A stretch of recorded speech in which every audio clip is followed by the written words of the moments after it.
Jai Hind students. Today we will solve question number first, question number 7th of exercise 10.3 NCERT Mathematics class 6. The name of the chapter is mensuration. Students, exercise 10.3 में आज हम जो भी questions करने जा रहे हैं वो या तो रिलेटेड होंगे एरिया ऑफ रेक्टेंगल से या एरिया ऑफ स्क्वायर से। तो सबसे पहले हम एरिया वर्ड को समझेंगे, उसके बाद हम डिस्कस करेंगे एरिया ऑफ रेक्टेंगल कैसे निकाला जाता है, देन एरिया ऑफ स्क्वायर कैसे निकाला जाता है। तो सबसे पहले स्टार्ट करते हैं एरिया से। Space occupied by a flat shape. किसी भी फ्लैट शेप के द्वारा जो भी स्पेस कवर किया जाता है, ऑक्यूपाई किया जाता है, वो इसका कहलाता है एरिया। जैसे मैंने यहाँ पे डिफरेंट टाइप की फ्लैट शेप्स बनाई हुई हैं। इन्होंने इस नोटबुक के ऊपर जो भी स्पेस कवर कर लिया वो इनका क्या कहलाएगा, एरिया। अब जैसे ये सर्कल का है ना, ये सर्कल बनाया है, इस नोटबुक के ऊपर ये वाला पर्टिकुलर हिस्सा अब किसका हो गया, सर्कल का हो गया। अब ये किसी और को नहीं जाएगा।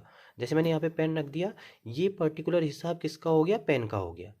ऐसे ही यह ट्रायंगल बनाया है इस नोटबुक के ऊपर, इसने इतना स्पेस क्या कर लिया, कवर कर लिया। ये इतना स्पेस कवर कर लिया, ये क्या कहलाएगा, इसका एरिया। ऐसे ही इस रेक्टेंगल ने इसके ऊपर क्या कर लिया, इतना जगह कवर कर लिया, तो ये इसका क्या कहलाएगा, एरिया। ऐसे इस वाले रेक्टेंगल ने भी क्या कर रखा है, स्पेस कवर कर रखा है, तो ये क्या कहलाएगा, इसका एरिया। तो एरिया क्या होता है, space occupied by a flat shape. अब बात करेंगे हम एरिया ऑफ स्क्वायर कैसे निकाला जाता है और एरिया ऑफ रेक्टेंगल कैसे निकाला जाता है। पहले समझेंगे हम एरिया ऑफ रेक्टेंगल कैसे निकाला जाता है। तो एक रफ डायग्राम बना लेते हैं रेक्टेंगल का, और जो बड़ी साइड होती है उसको बोलते हैं हम लेंथ, और जो छोटी साइड होती है उसको बोलते हैं हम ब्रेथ।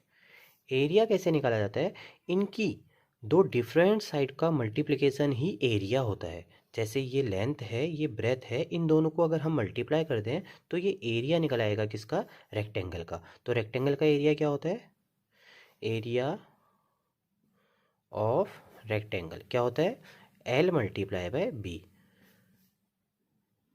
दो साइड्स का प्रोडक्ट। किन्हीं भी दो साइड्स का, वो डिफरेंट होनी चाहिए। ये नहीं कि आप एल को एल से ही मल्टीप्लाई कर दें ना, आपको किससे मल्टीप्लाई करना है, एक तो एल को और एक बी को, इन दोनों को आपस में मल्टीप्लाई करना है। या यहाँ से एल ले लीजिए, ये बी ले लीजिए, क्योंकि ये बी है तो ये जस्ट अपोजिट वाला भी क्या होगा, बी होगा। इन दोनों का प्रोडक्ट भी आप ले सकते हैं, इन दोनों का प्रोडक्ट ही क्या होगा, एरिया होगा। ठीक है। ऐसी अब बात करें एरिया ऑफ स्क्वायर की, एरिया ऑफ स्क्वायर तो कैसे निकालेंगे आप, रफ डायग्राम बना लेते हैं एक। स्क्वायर में ना सारी साइड्स क्या होती हैं, इक्वल होती हैं। अब मैंने आपसे कहा था एरिया निकालने के लिए टू साइड्स का मल्टीप्लिकेशन कर देते हैं, प्रोडक्ट कर देते हैं। तो इनमें क्या हो जाएगा आपका, स्क्वायर में एस का एस से ही प्रोडक्ट हो जाएगा, तो ये क्या हो जाएगा, इसका एरिया। तो एरिया ऑफ स्क्वायर क्या होता है, साइड मल्टीप्लाई बाय साइड। तो area of rectangle length multiply by breath, क्या किया है, दो साइड्स का मल्टीप्लिकेशन। यहाँ भी टू साइड्स का मल्टीप्लिकेशन। वह डिफरेंस क्या है, यहाँ दोनों साइड डिफरेंट थी इसलिए एल और बी का यूज हुआ, यहाँ पे दोनों इक्वल होती है ना इसलिए एस और एस का यूज हुआ। अब क्वेश्चन किस तरह के होंगे, जैसे आपके सामने एक रेक्टेंगल दे दिया जाएगा, आपसे बोला जाएगा कि इसकी लेंथ है 7 सेंटीमीटर और ब्रेथ है 4 सेंटीमीटर, इसका एरिया निकाल दीजिए। तो आप इन दोनों को प्रोडक्ट कर दोगे, 7 × 4 28। जब भी आप एरिया निकालते हैं तो जो यूनिट आती है वो स्क्वायर में आती है। जैसे सेंटीमीटर आया ना, ये 7 × 4, तो सेंटीमीटर सेंटीमीटर भी मल्टीप्लाई होते हैं, और सेंटीमीटर और सेंटीमीटर मल्टीप्लाई होकर पावर कितनी कर देते हैं, 2 कर देते हैं। तो हमेशा जो एरिया की यूनिट आती है वो स्क्वायर में आती है। जो पेरीमीटर की यूनिट हमने निकाली थी 10.1 में, वो हमेशा एक बार आती है, मतलब सेंटीमीटर आता है, क्योंकि वहाँ पर हम क्या करते हैं, ऐड करते हैं, है ना। जैसे हम बोलते हैं कि ये रेक्टेंगल का पेरीमीटर निकाल दीजिए, ये 4 मीटर है, ये 2 मीटर है इसका पेरीमीटर, तो वहाँ पे क्या करते हैं, 2 × L + B। यही तो किया था हमने, 2 + क्या, 2 × 6 हो गया था, 6 × 2 = 12। यहाँ पे हमारा सिर्फ 12 मीटर आएगा। लेकिन यहाँ पे हम क्या निकाल लें, एरिया निकाल लें, तो एरिया में हमेशा क्या आता है, पावर 2 आती है। तो ये आपको याद रखना है, एरिया की यूनिट क्या होती है, स्क्वायर में होती है। ठीक है। ऐसे ही जब आप एरिया ऑफ स्क्वायर निकालोगे, इसमें भी यूनिट जो आएगी वो स्क्वायर में आएगी। जैसे मैं अगर एक स्क्वायर बनाऊँ आपके सामने रफ फिगर, और बोल दूँ कि इसकी साइड 4 सेंटीमीटर है, तो इसका एरिया बता दीजिए। तो एक ही साइड दी होगी, आपको खुद सोचना होगा दूसरी साइड भी 4 होगी, क्योंकि स्क्वायर की तो सभी साइड्स क्या होती हैं, इक्वल होती हैं। तो साइड मल्टीप्लाई बाय साइड, तो 4 × 4। तो देखिए 4 × 4 क्या हो जाएगा, 16, और सेंटीमीटर मल्टीप्लाई होकर क्या हो जाएगा, सेंटीमीटर स्क्वायर। तो हमेशा जो एरिया की यूनिट होती है वो किस में आती है, स्क्वायर में आती है। ठीक है, रियल में होता ये है बेटा, देखिए मान लीजिए रेक्टेंगल है ना, एक एग्जांपल और देखते हैं ये होता क्या है। मान लीजिए अगर ये 6 सेंटीमीटर है और ये 3 सेंटीमीटर है, ठीक है ना। रियल में इन दोनों का प्रोडक्ट ऐसे करते हैं, 6 सेंटीमीटर मल्टीप्लाई बाय 3 सेंटीमीटर। 6 और 3 तो नंबर है, ये आपस में मल्टीप्लाई हो जाते हैं, 6 3 जा 18, और सेंटीमीटर ऐसे मल्टीप्लाई होते हैं, इनकी पावर 2 आ जाती है। जब आप 7th क्लास में जाएंगे ना, वहाँ पे आप एक्सपोनेंट्स के रूल पढ़ेंगे, वहाँ पे आपको एक कॉन्सेप्ट समझ में आएगा कि ये बेसेस सेम है, इनकी पावर ऐड हो जाती है। फिलहाल आप ये समझ लीजिए कि सेंटीमीटर और सेंटीमीटर भी मल्टीप्लाई होते हैं और पावर कितनी कर लेते हैं, 2 कर लेते हैं। तो आपको ये बहुत याद रखना है, तभी मैं आपको बार बार रिपीट कर रहा हूँ कि एरिया की यूनिट क्या होती है। एरिया की यूनिट जो भी आती है वो किस में आती है, स्क्वायर में आती है। तो अब स्टार्ट करेंगे एक्सरसाइज 10.3। एक्सरसाइज के क्वेश्चन करते हैं। फर्स्ट क्वेश्चन है find areas of the rectangles whose sides are 3 centimetre and 4 centimetre. तो रफ डायग्राम बना लेते हैं इसे अच्छे से समझने के लिए। ये एक रेक्टेंगल बना लेते हैं, क्योंकि इसने खुद ही लिखा हुआ है फाइंड एरियाज ऑफ रेक्टेंगल्स, तो हम रेक्टेंगल बना लेते हैं, ठीक है ना। अब देखिए जो बड़ी साइड होती है वो क्या होती है, लेंथ होती है। तो बड़ी साइड हमने इसमें से आइडेंटिफाई कर ली 4 सेंटीमीटर, और छोटी साइड जो होती है वो क्या होती है, ब्रेथ होती है।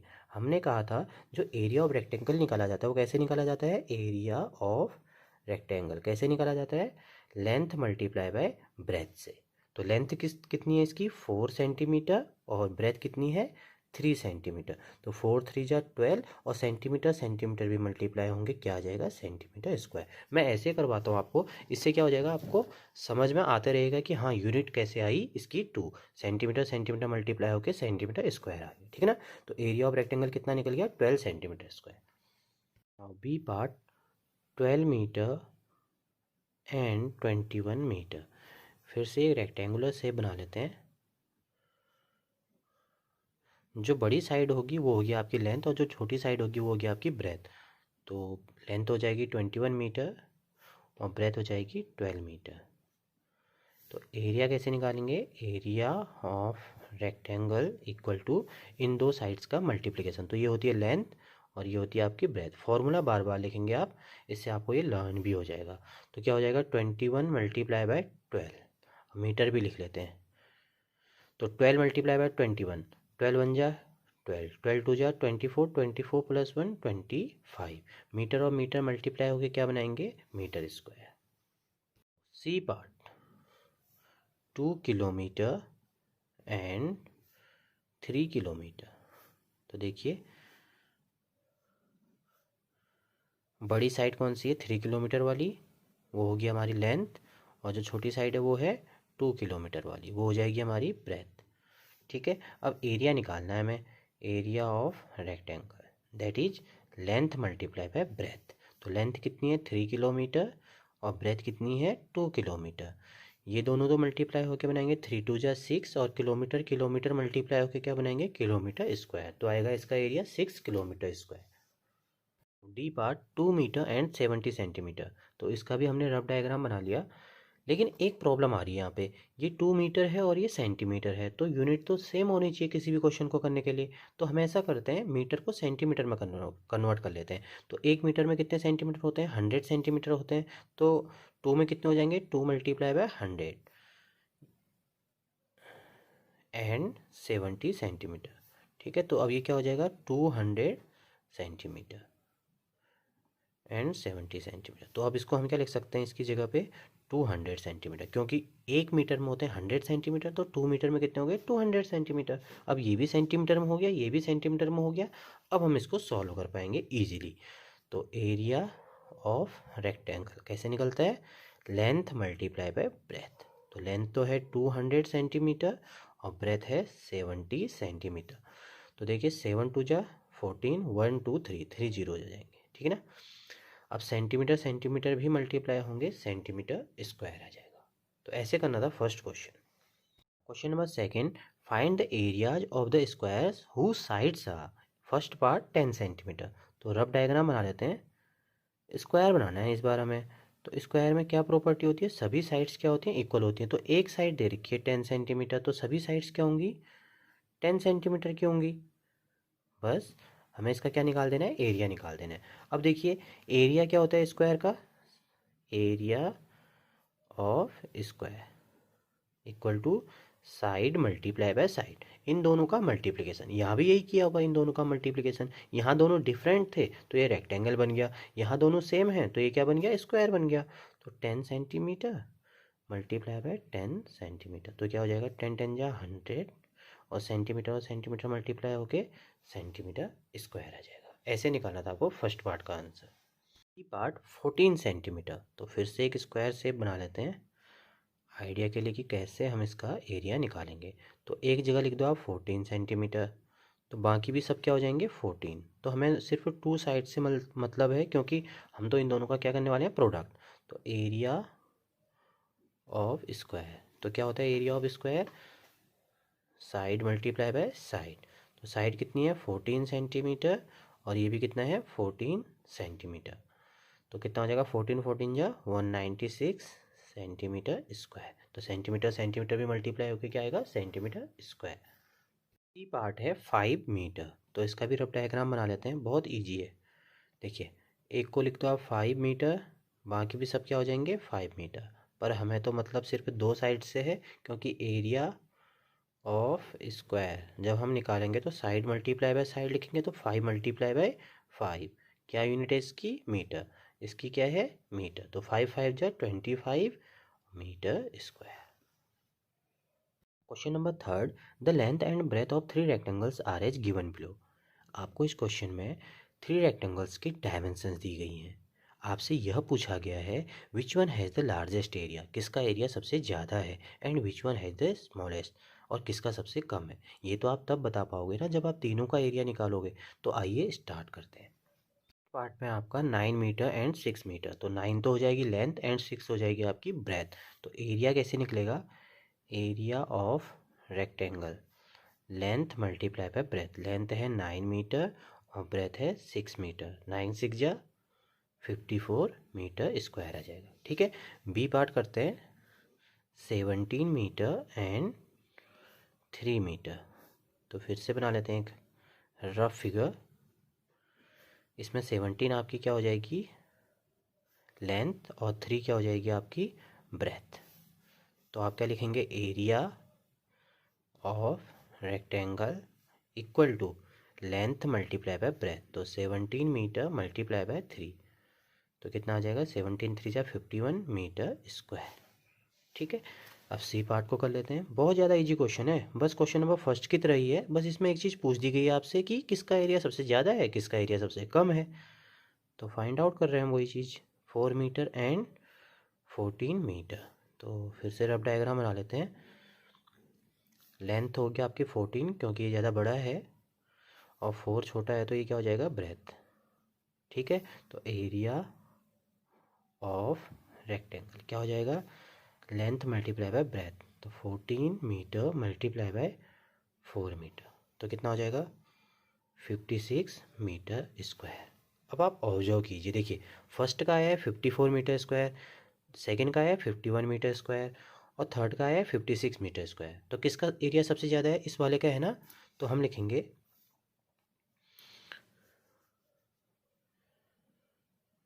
Area of rectangle C part दिया था ना, is largest and area of, अब किसका सबसे कम है, ये 54 है, ये 51 है, ये 56 है। तो 51 सबसे कम है ना, तो area of rectangle B is smallest. ऐसे करना था आपको question number 3। Question number 4, the area of a rectangular garden 50 metre long is 300 square metre, find the width of the garden. इस क्वेश्चन में आपसे कह रहा है कि एक गार्डन है जिसकी शेप रेक्टेंगुलर है, साथ साथ इसमें आपको यह भी दिया गया है कि जो इसकी लेंथ है ना वो 50 मीटर है, लेंथ 50 मीटर है। एरिया भी आपको दिया गया है 300 स्क्वायर मीटर। 300 स्क्वायर मीटर को आप 300 मीटर स्क्वायर भी लिख सकते हो, बात एक ही है। आपसे पूछा गया है find the width of the garden. Width means उसकी चौड़ाई कितनी है। तो हम मैथमेटिकली अगर बात करें तो ब्रेथ पूछ रहा है आपसे, विड्थ मीन्स ब्रेथ। तो कैसे फाइंड आउट करेंगे, तो देखिए बेटा, जो एरिया ऑफ रेक्टेंगल था ना उसका फॉर्मूला क्या था, area of rectangle equal to length multiply by breadth था ना। अगर इस फॉर्मूले में हम इन सारी वैल्यूज़ को पुट करें तो देखते हैं हम क्या पाते हैं, है ना। तो एरिया ऑफ रेक्टेंगल तो इस बार पहले से दिया हुआ है, तो एरिया ऑफ रेक्टेंगल तो आ गया 300 मीटर स्क्वायर, और लेंथ मल्टीप्लाई बाय ब्रेथ, इसमें से लेंथ हमें पता है 50 मीटर और ब्रेथ हमें नहीं पता। तो कैसे निकालेंगे हम ब्रेथ? तो ब्रेथ हम ऐसे निकालेंगे, ब्रेथ को यहीं पे ऐसे हाइड कर लेंगे, 50 जो यहाँ आएगा ना वो इसको डिवाइड करेगा। या आप ऐसे समझ लीजिए, दो नंबर्स का प्रोडक्ट 300 है, दो नंबर्स का प्रोडक्ट 300 है, तो इसमें से आपको एक नंबर पता है, तो क्या आप दूसरा नंबर नहीं फाइंड कर सकते? अरे जैसे आपको मैं बोलूँ कि दो नंबर्स का प्रोडक्ट 18 है, उसमें से एक 6 है, तो दूसरा क्या होगा? टू नंबर्स का प्रोडक्ट क्या है? 18 है, उसमें से एक नंबर 6 है, तो दूसरा क्या होगा? आप क्या करोगे? 6 से इसको डिवाइड करोगे ना, 18/6 करोगे, आपका आंसर आ जाएगा 3। तो यही तो चीज़ आपकी बाद में आ जाएगी यहाँ पे, 6 मल्टीप्लाई बाय 3, और आंसर क्या आएगा? 18, है ना। तो आपको जब दो नंबर्स का प्रोडक्ट दिया होता है आंसर में, और आपको उसमें से एक नंबर छुपा दिया जाता है, आपसे बोला जाता है कि इसको नंबर को फाइंड करो, तो आप क्या करते हैं? उसी नंबर से डिवाइड कर देते हैं जो आपको नोन होता है। तो आप क्या करोगे? यहाँ पे ब्रेथ को निकालने के लिए क्या करोगे? 300 को डिवाइड कर दोगे किससे? 50 से, तो कितना आ जाएगा? 6 मीटर। ठीक है। आप अगर क्रॉस चेक करना चाहते हैं तो क्रॉस चेक कर सकते हैं। देखो अब हमारे पास लेंथ भी आ गई, ब्रेथ भी आ गई, तो इनका प्रोडक्ट आना चाहिए 300 आना चाहिए ना। तो लेंथ तो क्वेश्चन में दी हुई थी 50, और ब्रेथ हमने अभी फाइंड आउट की, कितनी आई है? 6 आई है। तो देखो इन दोनों को प्रोडक्ट करेंगे तो कितना आएगा? 50 मीटर और 6 मीटर को 5 6 जा 30, एक जीरो इसका आ गया, तो मीटर स्क्वायर। तो देखिए हमारा आंसर भी निकल आया। तो यही चीज़ तो बोला गया था कि लेंथ और ब्रेथ का प्रोडक्ट है 300 मीटर स्क्वायर, आपको लेंथ दे रखी है, आपको बताना था ब्रेथ क्या होगी। तो हमने क्या कॉन्सेप्ट लगाया? दो नंबर्स का प्रोडक्ट अगर दिया हुआ है, उनमें से एक नंबर हमें नोन है, तो दूसरा नंबर कैसे निकाला जाता है? दूसरा नंबर ऐसे निकाला जाता है, जो प्रोडक्ट होता है उसको डिवाइड कर दिया जाता है नोन नंबर से। यहाँ पे हमें नोन क्या था? लेंथ था, तो लेंथ से हमने इसको क्या कर लिया? डिवाइड कर लिया। तो आंसर क्या आया? 6 metre. Question number 5, what is the cost of tiling a rectangular plot of land 500 meter long and 200 meter wide at the rate of 8 per 100 square meter? इस तरह के क्वेश्चंस हम एक्सरसाइज 10.1 में भी कर चुके हैं, बट 10.1 और 10.3 के क्वेश्चंस में डिफरेंस है। वहाँ पर हमसे फेंसिंग की कॉस्ट पूछी गई थी, यहाँ पर हमसे टाइलिंग की कॉस्ट पूछी गई है। अब देखिए बेटा, आपको क्वेश्चन को रीड करके समझना है कि मुझे एरिया निकालना है या पेरीमीटर निकालना है। तो देखिए बेटा, फेंसिंग कौन से हिस्से पे होती है? फेंसिंग होती है बाउंड्री पे। तो हमने उन क्वेश्चंस के लिए हमने क्या निकाला था? पेरीमीटर। अब हमने निकालनी है टाइलिंग की कॉस्ट। तो हम टाइलिंग जो होती है वो तो होती है यहाँ पर, टाइलिंग तो यहाँ होती है ना, बीच में लगती है ना, ऐसे फ्लोर पे ऐसी तो लगती है। तो टाइलिंग तो बीच के हिस्से में लग रही है, और ये वाला हिस्सा क्या कहलाता है? एरिया। तो इसका मतलब हमें क्या निकालना है? इस रेक्टेंगुलर प्लॉट का एरिया निकालना है, और जो टोटल एरिया आएगा ना उसको कॉस्ट से मल्टीप्लाई कर देना है, और जो आंसर आएगा वही आपकी क्या हो जाएगी? टोटल कॉस्ट हो जाएगी। तो सबसे पहले हम निकालेंगे इसका area. Here area of rectangular plot. तो रेक्टेंगल का एरिया क्या होता है? Length multiply by breadth. तो लेंथ तो है 500 और ब्रेथ है 200, ये मीटर में है तो मीटर लिख देते हैं, ठीक है ना।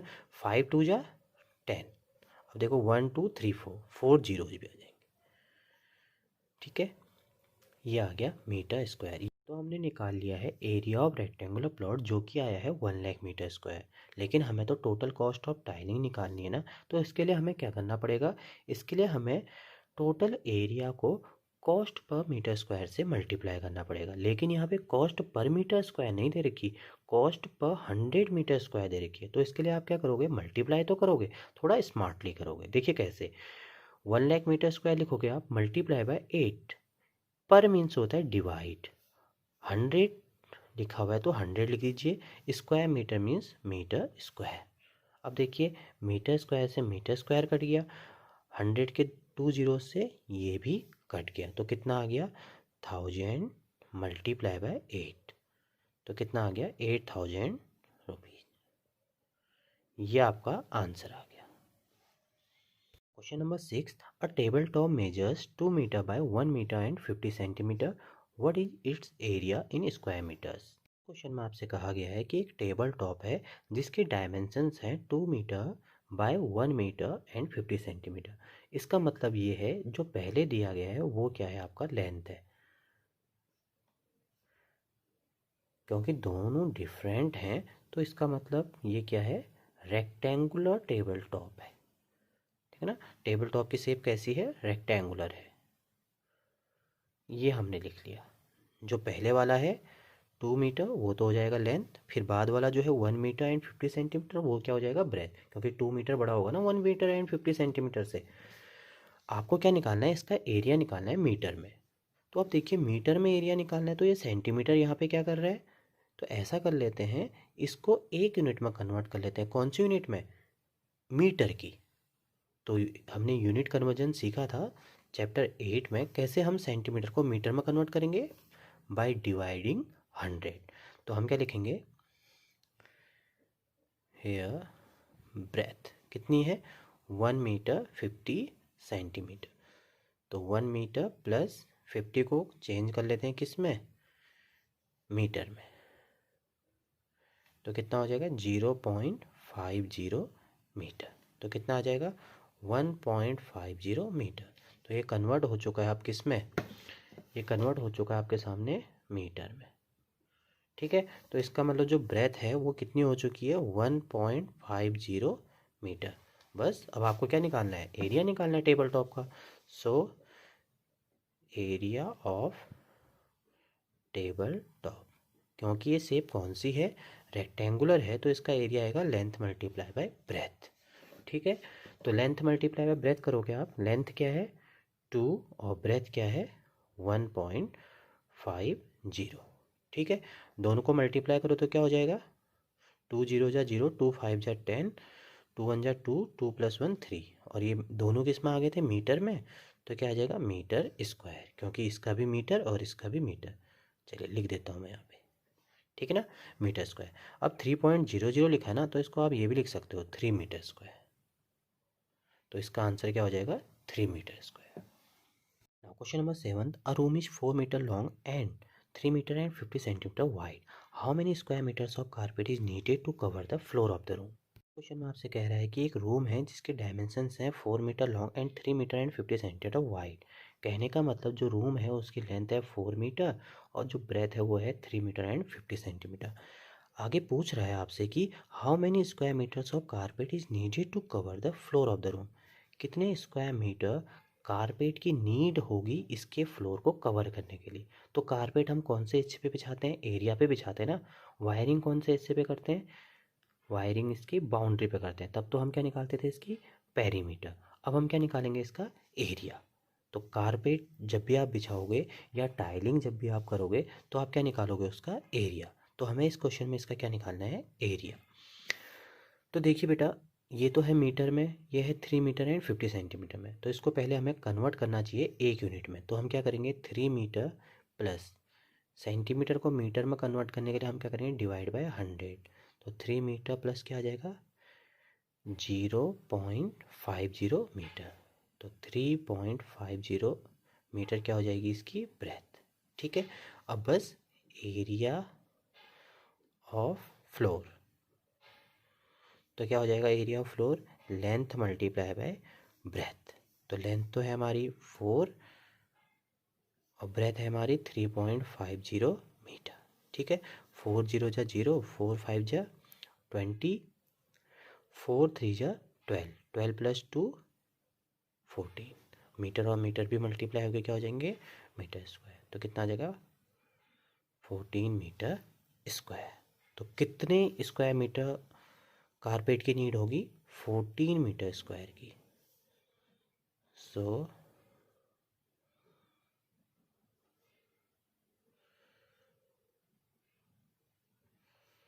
Equal to 14 metre square. Thank you students.